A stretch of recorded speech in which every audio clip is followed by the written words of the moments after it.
સુરતમાં લીમડા ચોક પાસે આવેલ છોબાલ ગણેશ મંડળ દ્વારા મૂષક મામાની 17મી આગમન યાત્રાનું આયોજન કરાયું હતું। આજથી 17 વર્ષ પહેલા આ મંડળને 50 વર્ષ પૂરા થયા હતા। તે સમયે મંડળના બે એવા અગ્રણી નેતાને વિચાર આવ્યો કે મુંબઈ સ્થિત સિદ્ધિવિનાયક મંદિરમાં જે મુજબ મૂષક રાજ બિરાજે છે તે મુજબ આપના મંડળમાં પણ એવા જ મૂષક રાજને બિરાજમાન કરીએ। ત્યાંથી આજ સુધી દર વર્ષે ગણેશ ચતુર્થીના દિવસે આ પરંપરા ચાલુ છે અને આ મૂષક રાજની આગમન યાત્રામાં ગણેશ ભક્તો મોટી સંખ્યામાં જોડાયા હતા।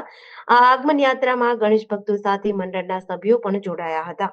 મારું નામ પાર્થ છે અને લીમડા ચોક બાળ ગણેશ ઉત્સવના હું મેમ્બર છું। હવે મૂષક મામાને લાવવા પાછળનું ઘણું મહત્ત્વ છે।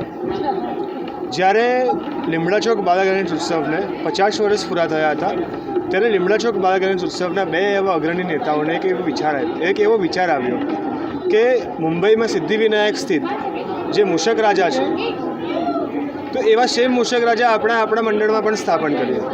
તો આજથી 17 વર્ષ પહેલાં ફર્સ્ટ ટાઈમ અમે લોકોએ આ મૂષક રાજાની પાલખી કાઢી હતી અને હજુ પણ એ પાલખી કાઢીએ જ છે અને ભવિષ્યના વર્ષોમાં પણ આવી જ રીતે સેલિબ્રેટ કરતા રહીશું। Thank you sir.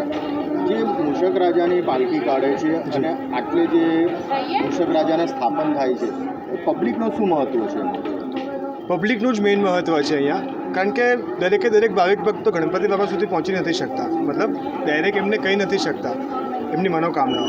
તો એ મનોકામના ભાવિક ભક્તો ઉંદર મામાના કાનમાં આવીને કહી જાય છે, કારણ કે આપણે સૌ જાણીએ છીએ જે પ્રમાણે મૂષક રાજ છે તે ગણપતિ બાપાના વાહન છે, એટલે ડાયરેક્ટ વાહનને પોતાની મનોકામના કહીને પોતાના મનોકામના પૂરી કરે છે।